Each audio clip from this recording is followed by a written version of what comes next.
यह कहानी है एक सेठ की, जिसका नाम धनवर सेठ था, जो कि पूरे गांव में बहुत ज्यादा मशहूर था। धनवर सेठ की एक पत्नी थी जिसका नाम सीमा था। उसकी दो लड़कियां थी जिसका नाम बेबी और रेनू था। बेबी और रेनू दोनों की बहुत ज्यादा खूबसूरत थी।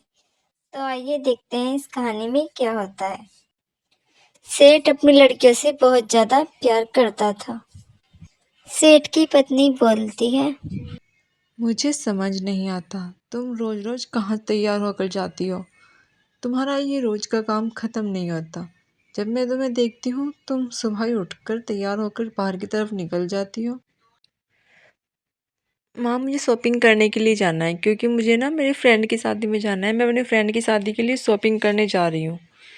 मुझे कुछ ड्रेस लेनी है और माँ, गिफ्ट लेकर आना है और मेरे पास तो कोई ऐसी चीज़ भी नहीं है जो मैं पहन कर चली जाऊँ।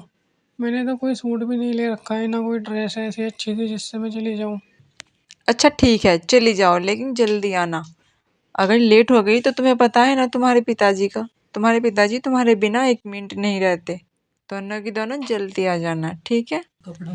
हाँ माँ, तुम बेफिक्र रहो, हम जल्दी आ जाएंगे, तुम टेंशन मत लो।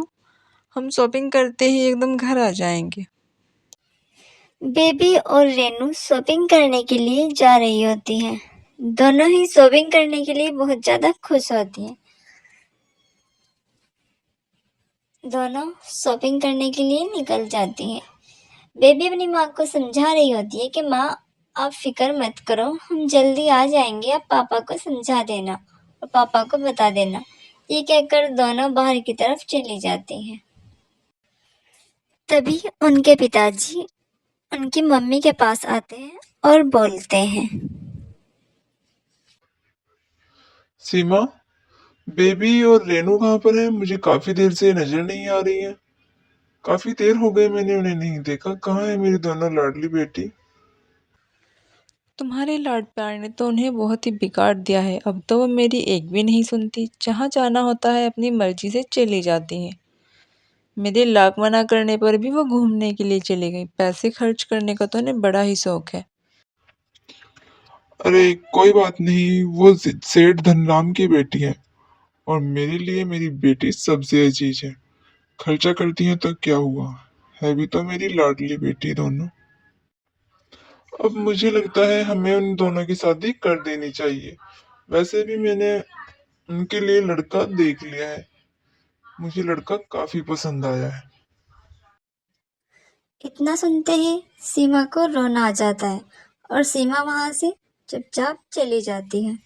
सीमा को अब होता है कि उसकी बेटी उससे जुदा हो जाएगी, उसकी बेटियों की भी अब शादी हो जाएगी।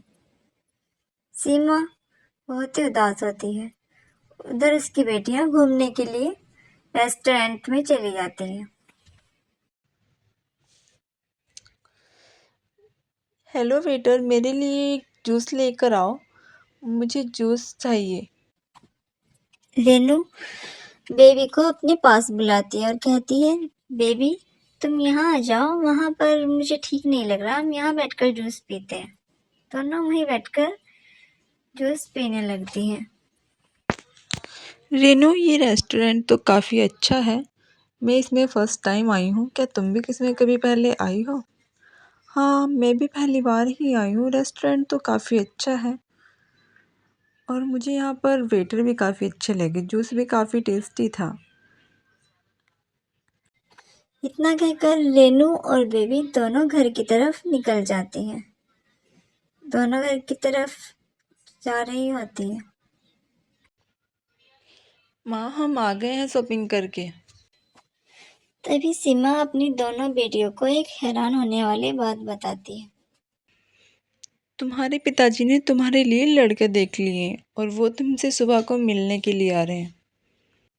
माँ, क्या है ये सब? मुझे अभी शादी नहीं करनी। अभी मेरी शादी की उम्र नहीं हुई है। ये बात सुनकर बेबी को बिल्कुल गुस्सा आ जाता है। माँ, इन शादी के झमेलों में मुझे नहीं पड़ना। मैं इन चक्करों से बहुत ज़्यादा दूर हूँ। अभी मुझे शादी नहीं करनी है। अगले दिन सुबह को सेठ अपनी बेटियों को अपने पास बुलाता है।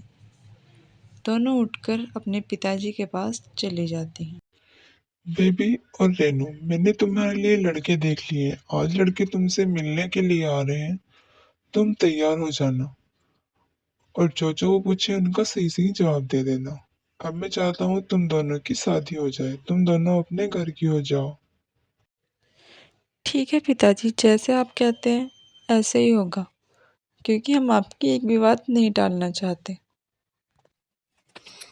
इतना सुनकर सीमा वहाँ से चली जाती है मेहमानों की तैयारी करने के लिए। उनके पिताजी भी खुशी खुशी वहाँ से चले जाते हैं। सीमा और रेनू वैसे तो बड़ी ही परेशान थी, लेकिन फिर भी उन दोनों ने सब कुछ एक्सेप्ट कर लिया था। मुझे तो तुम्हारी दोनों लड़कियां बिल्कुल पसंद है। लड़कियां मेरी दोनों ही बहुत अच्छी हैं, बहुत ही संस्कारी हैं। मैं अपनी बेटियों से बहुत ज्यादा प्यार करता हूँ। पिताजी, दहेज में हमें कुछ नहीं चाहिए, हमारी कोई मांग नहीं है दहेज की। दहेज प्रथा से हम बिल्कुल खिलाफ हैं। हम शादी के लिए बिल्कुल तैयार हैं। इस तरह सेठ की बेटियों की भी शादी हो जाती है और वो भी दूसरे घर की हो जाती हैं। दोनों लड़कियां शादी के टाइम बहुत ही ज़्यादा खूबसूरत लग रही थी। तो बताएं आपको ये वीडियो की स्टोरी कैसी लगी। दूसरे पार्ट में देखें कि इनकी शादी कब और कैसे हुई।